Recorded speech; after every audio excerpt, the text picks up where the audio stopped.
Good afternoon, student. Today we will study the Fresnel diffraction due to the straight edge. The figure shows the narrow slit, straight edge AB, cylindrical wavefront W1 W2, screen XY. Let S be the narrow slit placed perpendicular to the plane of paper and illuminated by the monochromatic source of light A. This narrow slit is illuminated by the monochromatic source of light, and the sharp edge AB is placed parallel to the slit. Here the position of this narrow slit is parallel to the position of these obstacles, or the straight edge is parallel to the narrow slit, and W1 and W2 is the cylindrical wavefront. Here XY is the screen and having the point Q at the center. This point Q join the narrow slit through the point A, which is intersect at the wavefront at the point A. On the screen above this point Q there is the alternate uniform above this point Q on the screen there is the uniform illumination, and below this point Q there is the complete darkness.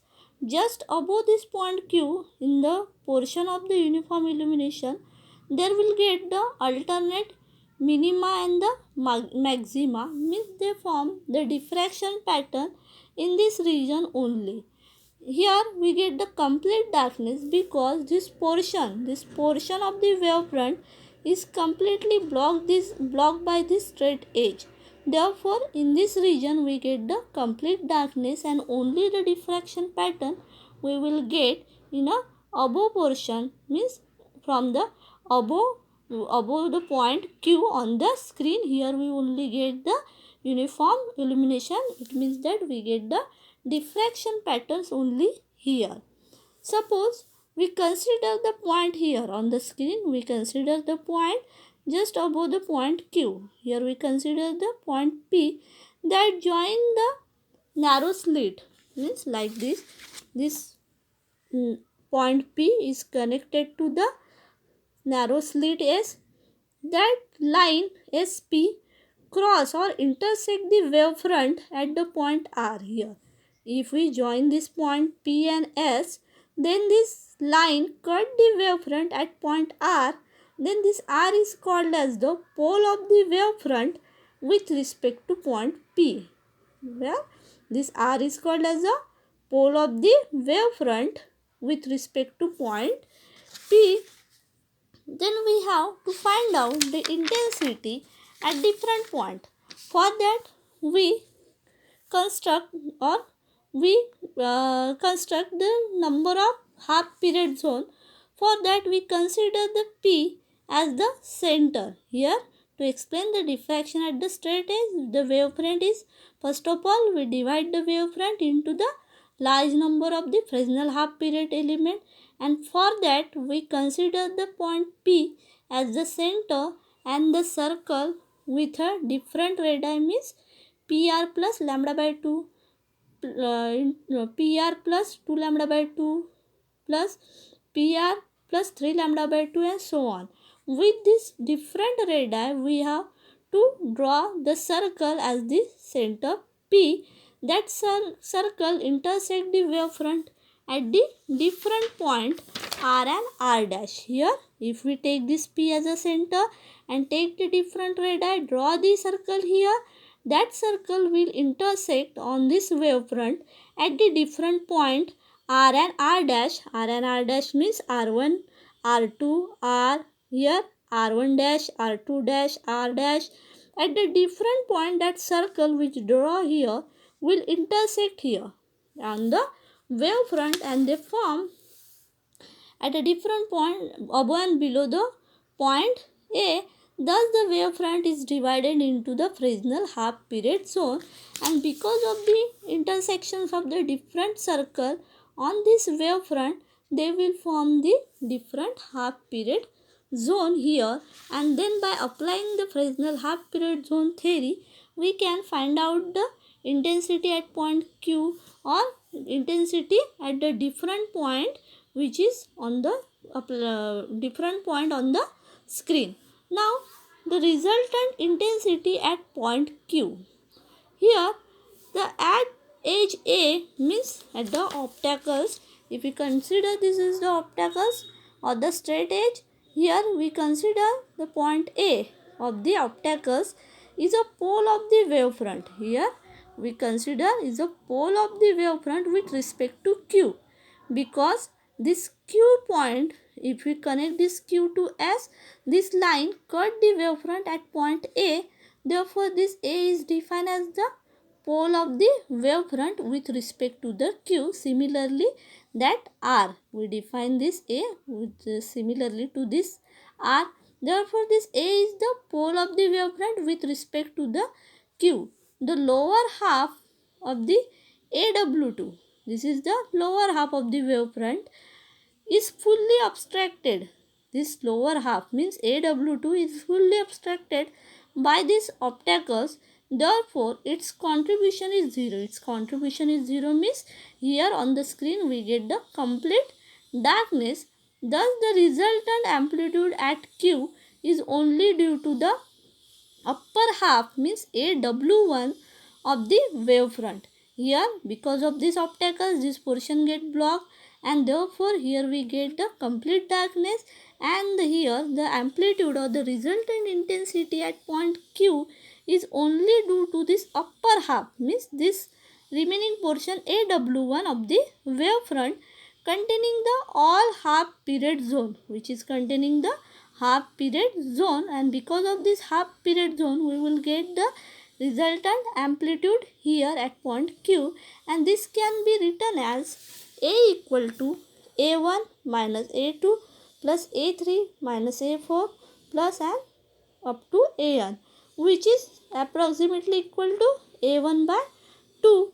Then the intensity at point Q is a intensity is a amplitude square. Therefore we will get the I means intensity is directly proportional to the A1 square upon 4. This is the resultant intensity. Now let the position of P1 here or just above the point Q, here just above the point Q, we take the position of the point P1 is such that it exposes in addition to upper half of the wavefront. This is expose of the upper half of the wavefront means AW1. This is due to the expose of the upper wavefront means AW1.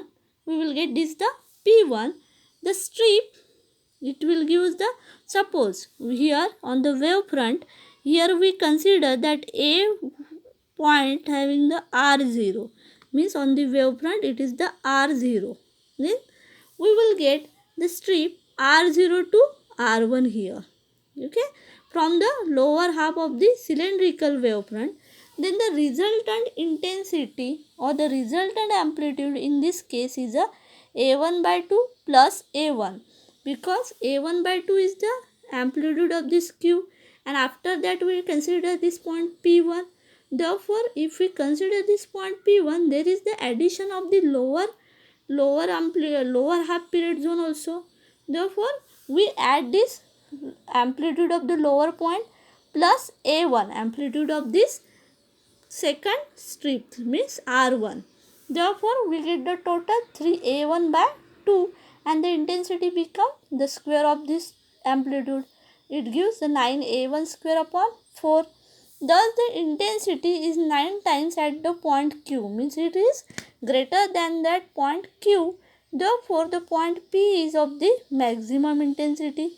Therefore we will get the at point P1 is a maximum intensity.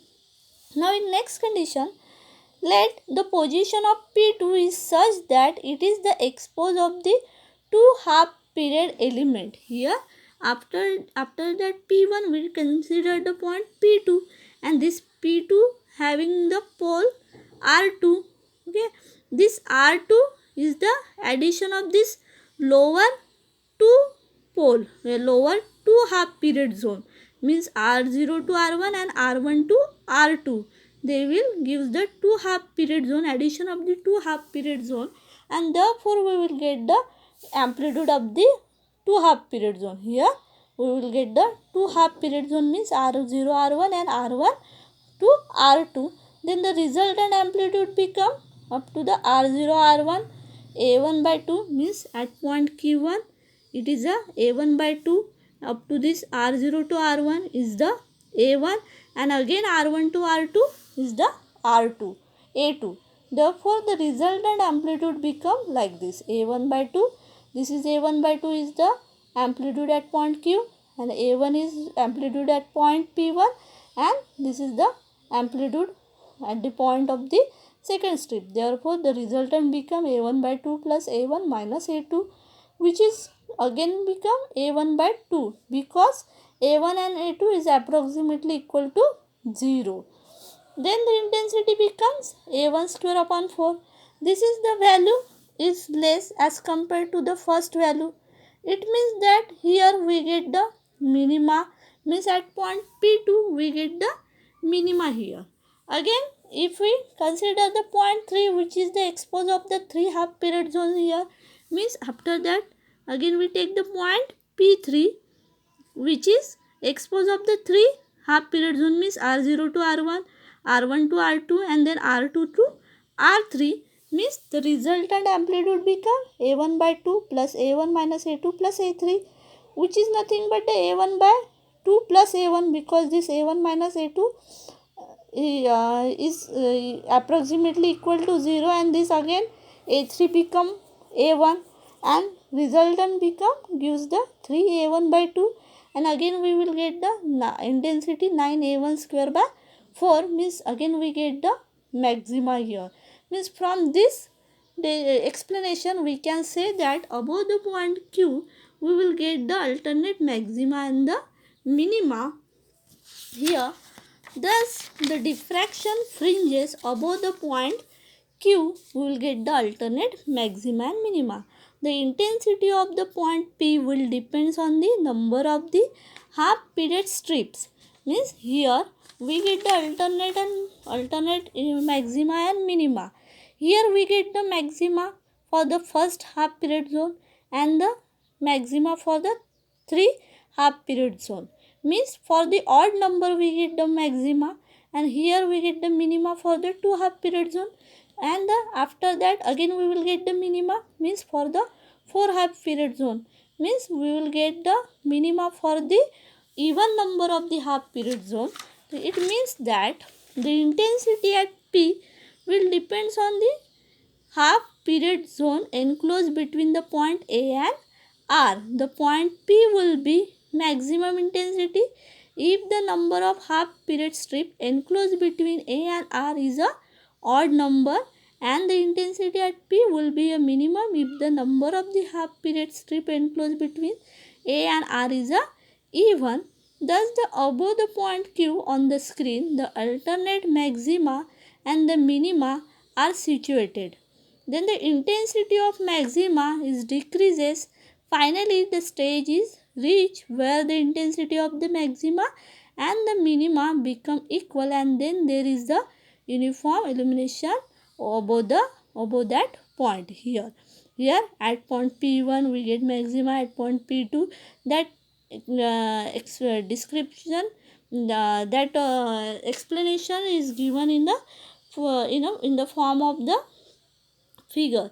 Here P1 shows the maxima, P2 shows the minima, here P3 again gives the maxima. In this way, when we use the odd strips we get the maxima, when we use the even strip we get the minima, and this portion is above the point Q. Here that portion represent the below point Q, means after the point Q, below point Q, it gives sudden decrease in the intensity, means up to the sometime it shows the little brightness and suddenly it goes to completely drops off, means it gives the darkness here.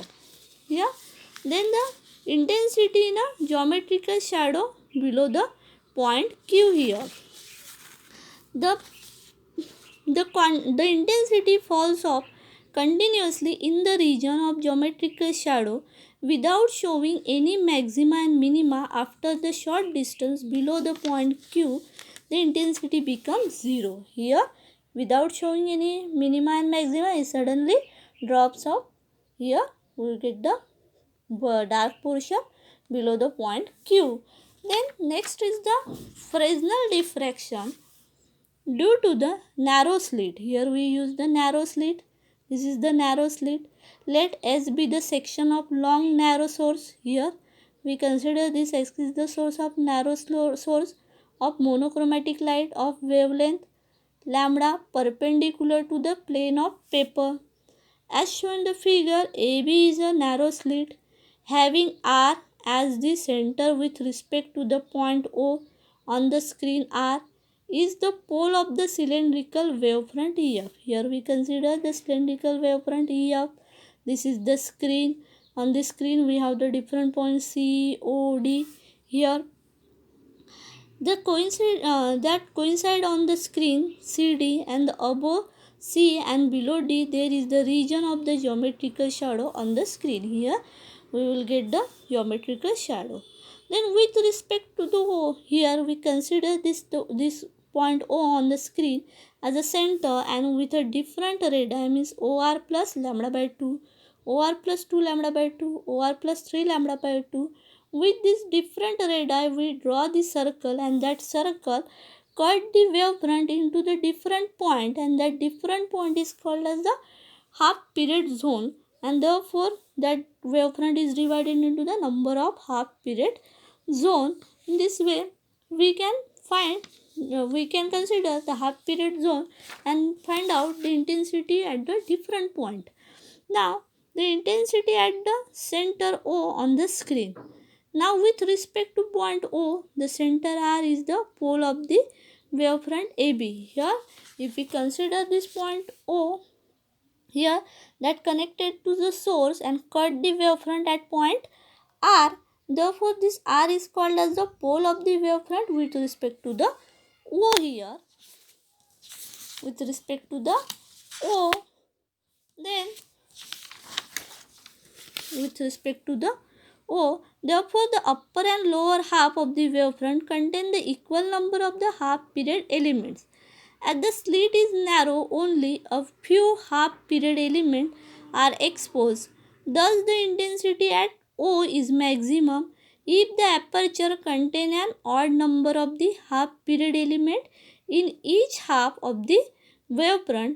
Then the intensity at the O is minimum if the aperture contains an even number. In a previous explanation, we see that if the odd number of half period zone gives the maxima and even number of half period zone gives the minima. Similarly, here also we get the maxima and the minima on the screen.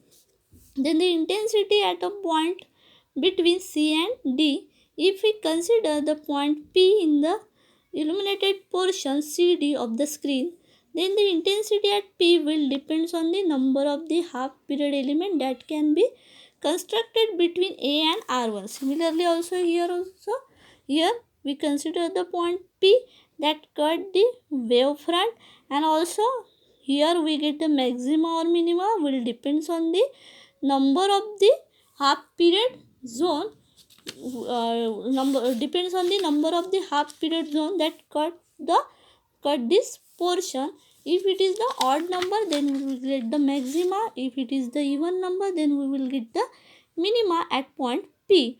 Suppose here we consider where the R1 is the pole of the wavefront with respect to the point P.